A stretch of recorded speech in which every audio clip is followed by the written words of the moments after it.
अब हम करेंगे 4.3 का 9th क्वेश्चन। देखो जो 4.3 का 9th क्वेश्चन है उसके अंदर आपको दे रखा है दो वाटर टैप दे रखे हैं आपको दो वाटर टैप दिए गए हैं और बोला गया है जो लार्जर डायमीटर वाला टैप है उसे 10 आवर्स कम लगेंगे उस टैप से जिसका डायमीटर कम है, और दोनों वो 9 3/8 आवर्स में एक टैंक को कम्प्लीटली फिल कर रहे हैं। तो आपको ये बताने सेपरेटली उनको कितना टाइम लगेगा। तो देखो दोनों मिलके वो 9 3/8 आवर्स में 9 3/8 आवर्स में एक टैंक को कम्प्लीटली फिल कर रहे हैं दोनों मिलके। तो देखो क्या करोगे आप, let time taken by smaller tap, let time taken by smaller tap, smaller diameter tap, जिसका डायमीटर कम है उस टैप को लगते हैं x आवर्स। ठीक है, therefore time taken bye larger diameter tap, वो टैप जिसका डायमीटर ज़्यादा है उसको कितना टाइम लगेगा, x - 10 आवर्स लगेंगे, x - 10 आवर्स। ठीक है, ये हमने एज्यूम कर लिया। अब हमें टाइम निकालना है, मतलब x की वैल्यू निकालनी है। तो आप ऐसे कीजिए, यूनिटरी मेथड अप्लाई करेंगे। देखो जिसका डायमीटर कम है वो x आवर्स में एक टैंक को कम्प्लीटली फिल कर रहा है, 1 आवर में कितना करेगा, 1/x टैंक को फिल करेगा। अब दोनों मिलके कितने टाइम तक कर रहे हैं, 9 3/8, 9 8 जो 72, 75/8 आवर्स। दोनों टैप को 75/8 आवर्स तक यूज़ किया गया। तो 75/8 आवर्स में ये वाला टैप कितना उसे फिल कर देगा, 75/8 इंटू 1/x। बताओ 75/8x हो गया या नहीं होगा। तो 75/8 आवर में वो इतना टैंक फिल कर देगा। समझ में आया? ठीक है। अब जो टैप जिसका डायमीटर ज़्यादा है, x - 10 आवर्स में एक टैंक को कम्प्लीटली फिल कर रहा है, 1 आवर में कितना करेगा, 1/x - 10। 75/8 आवर्स में कितना करेगा, 75/8 इंटू 1/x - 10, x - 10 यहाँ आ जाएगा। तो ये इतना फिल कर रहा है। तो हमने ये निकाल लिया दोनों टैप कितना कितना टैंक फिल कर रहे हैं। ये इतना कर रहा है, ये इतना कर रहा है। दोनों मिलके बताओ, अगर दोनों को ऐड करें तो 1 के इक्वल होगा या नहीं होगा, क्योंकि ये 1 टैंक का ही तो पोर्शन है ना, कुछ वो है बाकी बचा वो है। दोनों को 1 के इक्वल कर दो। दोनों में देखो अब 75/8 कॉमन आ रहा है, तो यहाँ से क्या बचेगा, 1/x + 1/x - 10। ये ऊपर चला जाएगा, यहाँ बचा 1/x + 1/x - 10, ये होगा 8/75। दोनों का एलसीएम ले लेते हैं, x और x - 10 का। x इंटू x - 10 एलसीएम आया, तो यहाँ से आएगा x - 10 + x, और ये हो जाएगा 8/75। अब ये हो जाएगा 2x - 10, x² - 10x = 8/75। Cross multiply कर दो,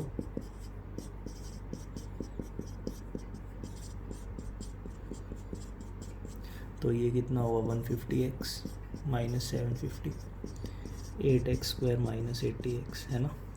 इस साइड ये 0 हो जाएगा, 8x², 150 इस साइड आएगा, -80 - 150 - 230x होगा, + 750। तो फाइनल इक्वेशन क्या आ गई, 8x² - 230x + 750। देखो अब हमें ऐसे दो नंबर चाहिए, आगे इसको फैक्टराइजेशन से सोल्व करवा रहा हूँ मैं आपको, जिनका सम कितना है -230 और प्रोडक्ट कितना है 8 × 750, 0, 8 5 = 40, 856 6000। ऐसे दो नंबर जिनको ऐड करने पे -230 है, मल्टीप्लाई करने पे 6000, ऐसे दो नंबर होंगे आपके -200 और -30।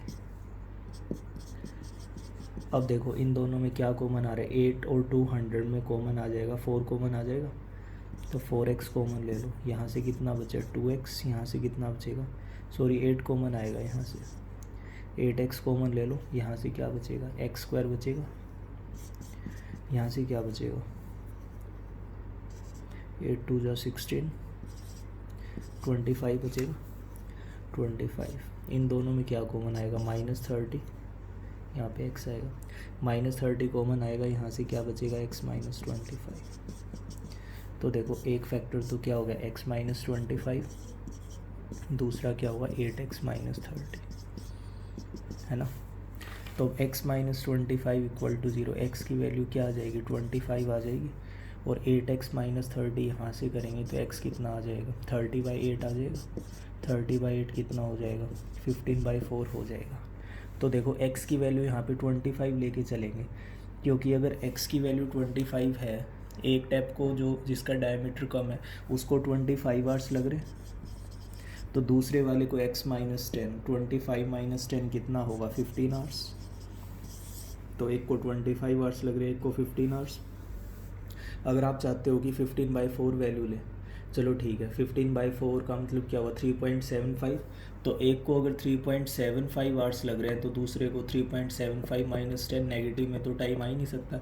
इस वजह से हम क्या करेंगे, इस वैल्यू को नेगलेक्ट कर देंगे।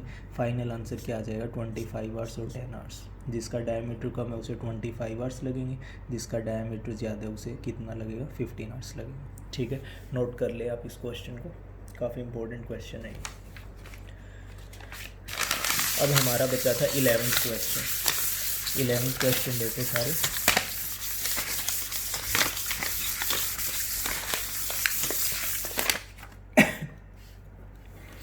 इलेवेंथ क्वेश्चन में आपको स्क्वायर दे रखा है। देखो सम ऑफ एरिया ऑफ 2 स्क्वायर्स, तो हमने 2 स्क्वायर्स एज्यूम कर ली, एक की साइड ए है और एक की साइड बी है। यहाँ पे हमने ये एज्यूम किया a is greater than b, ठीक है, ए को हमने बी से ग्रेटर एज्यूम कर लिया। Sum of area of 2 squares is 468। तो साइड अगर ए है तो एरिया कितना होगा ए स्क्वायर, साइड अगर बी है तो एरिया कितना होगा बी स्क्वायर। तो दोनों के जो एरिया का सम होगा कितना होगा 468 होगा। इसको आप फर्स्ट एज्यूम कर लिया। If the difference of their parameters are 24, दोनों के पैरामीटर का डिफरेंस कितना दे रखा है 24। तो साइड अगर ए है तो पैरामीटर कितना होगा 4 है, साइड अगर बी है तो पैरामीटर कितना होगा 4b। जब ये साइड इससे बड़ी है तो ये पैरामीटर भी इससे बड़ा होगा। ये किसके इक्वल दे रखा है 24 के। तो अब आप क्या करो, सबको 4 से डिवाइड कर दो, a - b = 6 आ जाएगा, माइनस बी को उधर ले जाओ, a = क्या हो जाएगा b + 6। आप क्या करो, ये a जो वैल्यू है ये फर्स्ट में पुट कर दो आप। तो वो क्या था a² था, तो मतलब b + 6 होल स्क्वायर, ठीक है, b + 6 whole square plus b² = 468। तो ये a + b होल स्क्वायर लगा दो, a² + b² 36 हो जाएगा, plus 2ab 12b plus b² = 468। तो 2b² + 12b 36 है, 468 को इधर ले आओ, 2 ये आ गया -432, सबको 2 से डिवाइड कर दो, b² + 6b - 216 = 0, ठीक है। ये हमारी इक्वेशन बना ली। अब इस इक्वेशन को कैसे भी कर सकते हो, फैक्टराइजेशन से कर लो या मिडिल टर्म स्प्लिटिंग से कर लो। फैक्टराइजेशन अप्लाई करके देखते हैं, पहले d निकालें। देखो a की वैल्यू 1 है ना, d कितना हुआ b² - 4ac, तो 36 प्लस इसको 4 से मल्टीप्लाई करोगे, 4 2 जा 864 आएगा, ये हो जाए 6 और 4 900 हो गए। तो d की वैल्यू 900 आ रही है, d 900 आ रहा है। अब लगाते हैं quadratic formula, b = -b, b 6 था तो प्लस माइनस √900 बाई में 2 है, तो b हो जाएगा -6 + -30 बाई में 2। अगर आप प्लस साइन लोगे -6 + 30 तो 24/2 क्या हो जाएगा 12 हो जाएगा। अगर आप माइनस लेते हो तो -18, स्क्वायर की साइड नेगेटिव में आ नहीं सकती, -18 को छोड़ दिया तो b कितना आ गया 12, मतलब जो छोटे वाला स्क्वायर है उसकी साइड 12 है। अब देखो a = b + 6, तो जो बड़े वाला होगा उसकी साइड क्या हो जाएगी 18 हो जाएगी।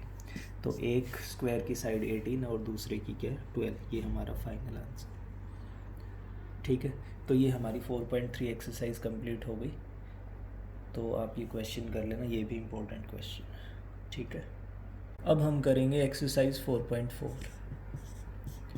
देखो 4.4 एक्सरसाइज में आपको रीड करना है नेचर ऑफ द रूट्स के बारे में। नेचर ऑफ द रूट्स, तो इसमें मैं आपको 3 चीज़ें बताता हूँ। आप किसी भी क्वाड्रेटिक के अंदर आंसर फाइंड करोगे, आपके कितने आंसर आते हैं? 2 आंसर्स आते हैं, है ना, 2 सॉल्यूशन आते हैं। तो मान लीजिए आपके दोनों सॉल्यूशन सेम आते हैं, जैसे -3 ये पॉसिबिलिटी बनती है। ऐसा भी हो सकता है कि दोनों जो आपके आंसर्स आ रहे हैं अलग अलग आ रहे हैं, जैसे एक आ गया 2 आ गया, सेकंड क्या आ गया -1 आ गया। और कई बार क्या होता है, जैसे अंडर रूट के अंदर आप सॉल्व करते हो और अंडर रूट के अंदर नेगेटिव वैल्यू आती है, तो उस केस में मैंने आपको बताया था नो रियल रूट्स लिखना है। याद है आप लोगों को? नो रियल रूट्स मतलब इसका एक एग्जांपल दे देता हूँ मैं आपको, जिसके अंदर रियल वैल्यू नहीं आएगी। जैसे 2x² + x + 4 है, ये मैंने आपको क्वेश्चन करवाया था। इसके अंदर हम आंसर निकाल रहे थे, तो यहाँ से अगर d निकाले तो b² - 4ac -31 आ रहा है। मैंने बोला था d अगर नेगेटिव आ जाए तो x की वैल्यू क्या आएगी यहाँ पे? -b + -√-31/2। अब देखो मैंने क्या बोला था इसमें, नो रियल लिख देना, याद है आप लोगों को, है ना। तो थर्ड केस क्या है, उसमें हमारी कोई रियल वैल्यू आएगी नहीं। तो अगर दोनों वैल्यू सेम आ रही है तो हम इसको बोलते हैं real and equal. Real and equal मतलब रियल वैल्यूज़ भी आ रही है और साथ में कैसी वैल्यूज़ आ रही है? इक्वल वैल्यूज़ आएंगी। रियल वैल्यूज़ आ रही है और साथ में कैसी आएंगी? इक्वल। इसमें हम बोलेंगे real and distinct. Real value आ रही है लेकिन अलग अलग आ रही है, यहाँ पे हम डायरेक्ट क्या लिखेंगे? नो रियल वैल्यूज़ या नो रियल रूट्स। तो कभी भी आपको क्वेश्चन में बोला जाए कि find the nature of the roots, इसका मतलब आपको ये बताना है रियल एंड इक्वल है, रियल एंड डिस्टिंक्ट है या नो रियल रूट्स है। ठीक है, तो एक तो सिंपल सा तरीका ये है इसका कि आप पूरा फाइनल आंसर निकालो, क्वाड्रेटिक फॉर्मूला या फैक्टराइजेशन अप्लाई करके पूरा आपको आंसर निकालना है। आंसर आएगा तब आपको पता लगेगा कि रियल वैल्यू है या नहीं है, और रियल है तो इक्वल है या डिस्टिंक्ट है। या सेकंड मेथड मैं आप बता देता हूँ आपको अगर क्वाड्रेटिक इक्वेशन दे रखी है, आप क्या करो, इसके अंदर d की वैल्यू निकाल लो। d क्या होता है बता चुका हूँ मैं आपको, b² - 4ac। अगर d की वैल्यू ग्रेटर देन 0 आती है ना, d की वैल्यू अगर पॉजिटिव आ जाती है तो इसका मतलब रूट्स कैसे हैं? रियल एंड इक्वल है। आपको पूरा क्वेश्चन सोल्व करने की ज़रूरत नहीं है। अगर आपसे ये पूछा गया है कि नेचर ऑफ द रूट्स क्या है, तो आप d की वैल्यू निकालो। d अगर ग्रेटर देन 0 आया तो आप क्या लिखोगे? रियल एंड डिस्टिंक्ट होगा। अगर d की वैल्यू ग्रेटर देन 0 आती है तो क्या होगा? रियल एंड डिस्टिंक्ट होगा। Real and distinct.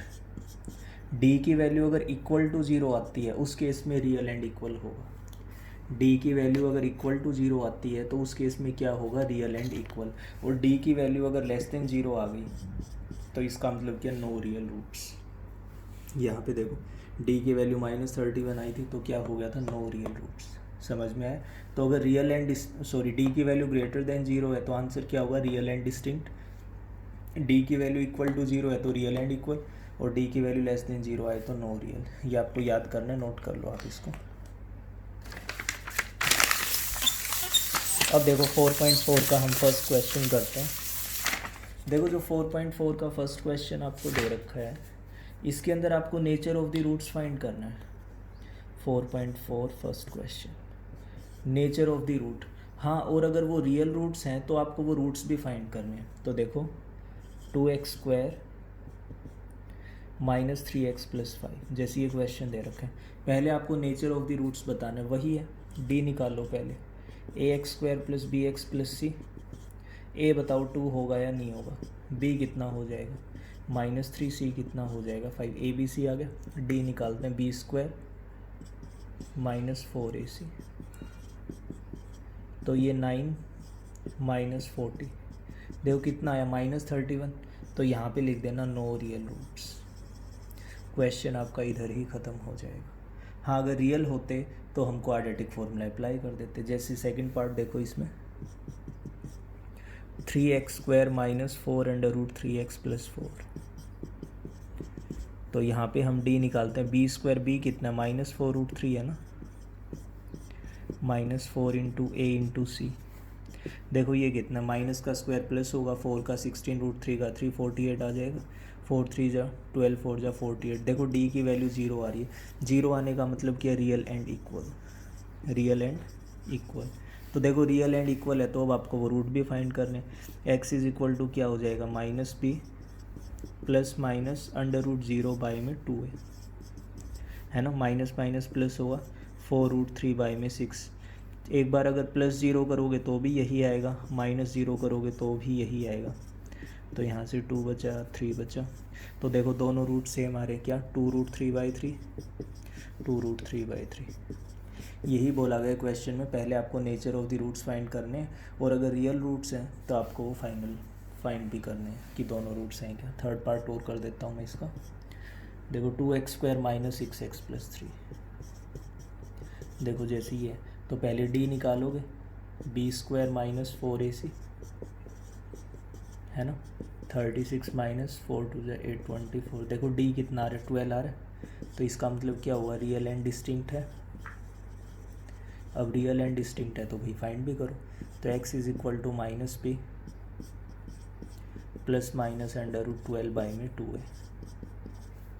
तो 6 प्लस माइनस रूट 12 बाई में 4।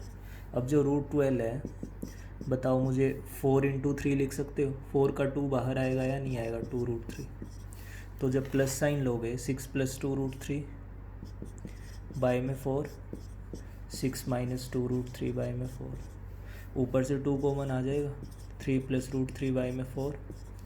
यहाँ से 2 कॉमन, 3 माइनस रूट 3 बाई में 4। 2 से 2 कट गया, यहाँ से कट जाएगा 3 माइनस रूट 3 बाई में 2। लो ये फाइनल आंसर आ गया। समझ में आया। तो इस तरह से आपको एक क्वेश्चन करना है। फर्स्ट क्वेश्चन हो जाएगा हमारा, नोट कर लो इसको।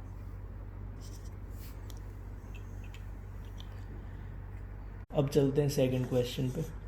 सेकंड क्वेश्चन में आपको दिया गया first part 2x² plus kx plus 3। इसमें ये बोला गया k की किस वैल्यू के लिए इसके इक्वल रूट्स होंगे। तो इक्वल रूट्स की कंडीशन क्या होती है, d इक्वल टू 0 है ना। इक्वल होंगे, रियल एंड इक्वल की क्या होती है, d इक्वल टू 0। तो बस k की वैल्यू आ जाएगी। पहले तो आप कंपेयर कर लो इसको ax² plus bx plus c equal to 0 के साथ। a कितना हो जाएगा, 2 हो जाएगा। b कितना हो जाएगा, k, और c कितना हो जाएगा, 3। तो b² minus 4ac equal to 0 होता है। b किसके इक्वल होगा, k के इक्वल। तो k² माइनस 4 इंटू 2 इंटू 3। तो k² minus 24 is equal to 0। k² क्या हो जाएगा, 24। अब k क्या हो जाएगा, मैंने आपको बता रखा है, जब भी स्क्वायर होगा 2 वैल्यूज आएंगी, प्लस माइनस अंडर रूट 24। 24 को क्या लिख सकते हैं, 4 इंटू 6, 4 का 2 बाहर आ जाएगा। तो ये हमारा फाइनल आंसर आ गया। k की वैल्यू क्या आएगी, प्लस माइनस 2 अंडर रूट 3। ठीक है, काफ़ी सिंपल है। जो भी बोला गया उसके अकॉर्डिंग कंडीशन अप्लाई कर देना। आप देखो सेकंड पार्ट इसका। सेकंड पार्ट में आपको दे रखे कि x into X minus 2 plus 6 equal to 0। वही सेम k की किस वैल्यू के लिए इक्वल रूट्स होंगे। पहले तो इसे जनरल फॉर्म में ले आओ, kx² minus 2 kx plus 6 equal to 0।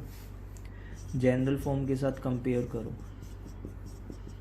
तो a कितना हो जाएगा, k, b कितना हो जाएगा, माइनस 2k, और c कितना हो जाएगा, k।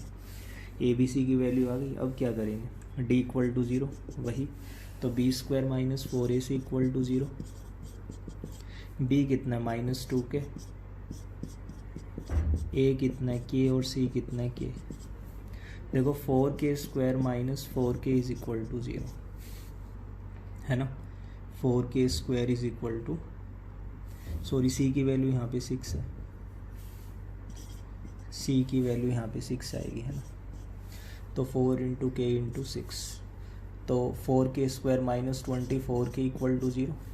अब देखो इन दोनों में क्या कॉमन आएगा, 4k कॉमन आएगा। अब 4k इक्वल टू 0 कर दो तो k कितना हो जाएगा, 0/4 0 आ जाएगा। एक आप k minus 6 equal to 0, k की क्या वैल्यू आ जाएगी, 6। तो देखो अभी 2 वैल्यूज आ रही हैं, 0 या 6।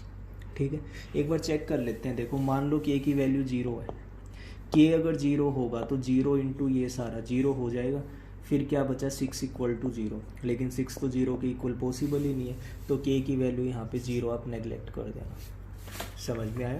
जो वैल्यूज आ रही है एक बार आपको चेक करके देखना। k is equal to 0, 0 put करेंगे तो ये पूरा 0 हो गया, 6 इक्वल टू 0 पॉसिबल ही नहीं है, तो k की वैल्यू 0 हम छोड़ देंगे, k की वैल्यू क्या आएगी -6, तो इस क्वेश्चन में आंसर -6 आएगा। ठीक है, इंपॉर्टेंट क्वेश्चन है, ध्यान से कर लेना इसको। अब चलते हैं थर्ड क्वेश्चन रीड कर लो एक बार।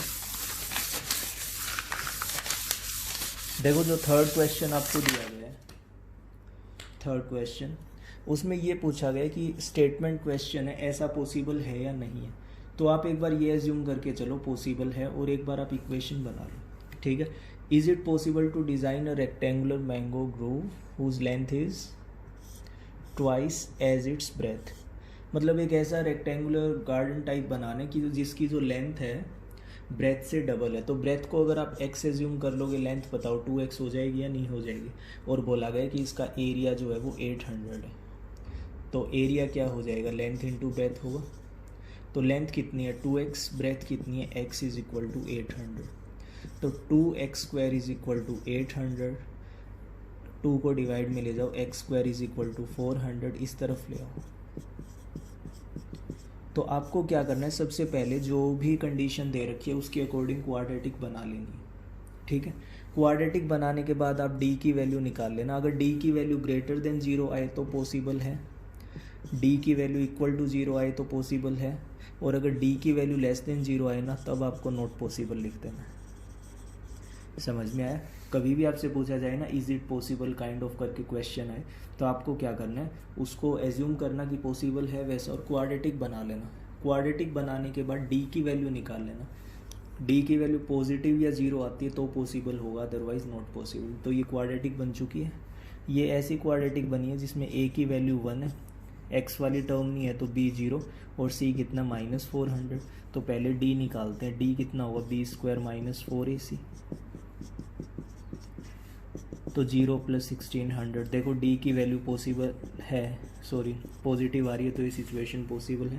तो ठीक है, फिर x निकाल दो, x क्या हो जाएगा -b, b की वैल्यू 0 है, प्लस √d बाय में 2 है ना, तो -0 प्लस -40 बाय में 2। तो जब +40 लेंगे तो -0 + 40, 40/2 20 हो जाएगा, और -0 -40 -40/2 -20। लेंथ ब्रेथ नेगेटिव हो नहीं सकती, तो 20। x की वैल्यू 20 आ रही है, मतलब यहाँ पे ब्रेथ कितनी हो जाएगी 20, और लेंथ कितनी हो जाएगी 40। ऐसा पॉसिबल है, नोट कर लो इसको। ये थर्ड क्वेश्चन हमने कर लिया।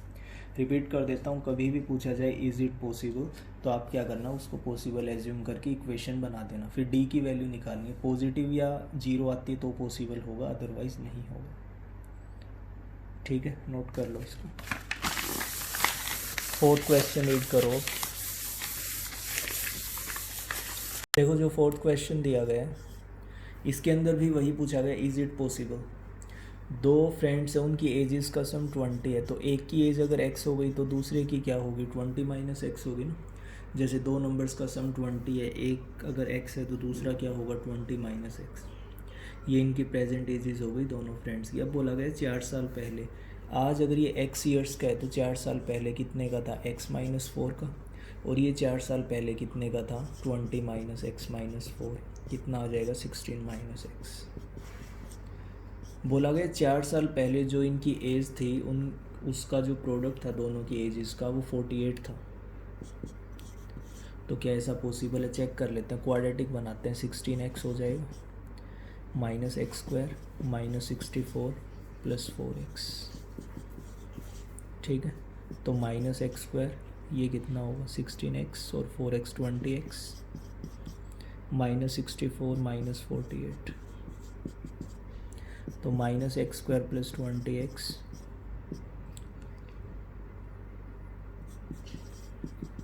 माइनस से मल्टीप्लाई कर दो। ठीक है, ये आ गया, तो हमने क्वाड्रेटिक बना लिया। अब सबसे पहले d की वैल्यू निकाले, d कितना होगा b² -4ac 400 माइनस ये कितना हो जाएगा 448। देखो -48 आ रहा है। मैंने बोला था डी की वैल्यू नेगेटिव आ जाए तो क्या लिखोगे, नॉट पॉसिबल। तो ये क्वेश्चन यही ख़त्म हो जाएगा, ऐसा पॉसिबल नहीं है। ठीक है, नोट कर लो इसको। अबे देखो फिफ्थ और लास्ट क्वेश्चन इस एक्सरसाइज का, इज़ इट पॉसिबल। ये भी वैसे ही करोगे आप। इसमें आपको एक रेक्टेंगुलर पार्क दे रखा, जो रेक्टेंगुलर पार्क दे रखा है उसका पेरीमीटर है 80, पेरीमीटर 80 और एरिया 400 मीटर स्क्वायर। क्या ऐसा पॉसिबल है, ये पूछा गया। ठीक है, तो देखो पेरीमीटर 80 है, 2 into L plus B equal to 80।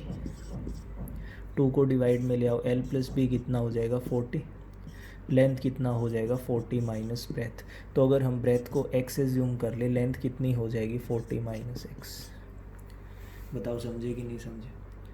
हमने ब्रेथ को यहाँ पे x एज्यूम कर लिया, लेंथ क्या हो जाएगा 40 माइनस x। अब एरिया कितना दे रखा है 400 दे रखा है।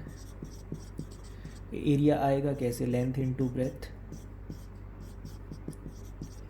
तो 40x minus X square equal to 400, तो minus X square plus 40x minus 400 equal to 0।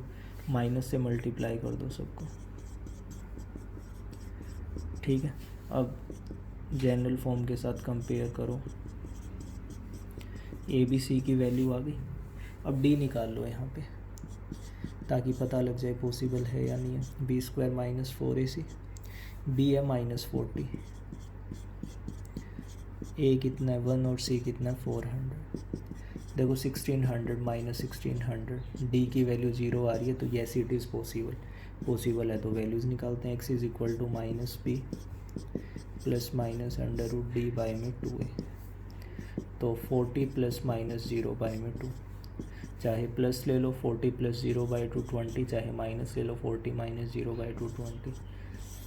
तो देखो x हमने किसको एज्यूम किया था, लेंथ को, सॉरी ब्रेथ को। तो ब्रेथ कितनी है 20, लेंथ कितनी हो जाएगी 40 माइनस 20। तो दोनों सेम है, लेंथ और ब्रेथ कितना हो जाएगा 20 20। समझ में आया। मीन्स ये स्क्वायर ही बनेगा, इसमें स्क्वायर बनेगा जिसकी साइड कितनी आ जाएगी 20। नोट कर लो इसको। तो ये हमने 4.4 कंप्लीट कर लिया। आप इसके एग्जांपल्स ट्राई कर लेना। टोटल 18 एग्जांपल्स दे रखे हैं इसमें।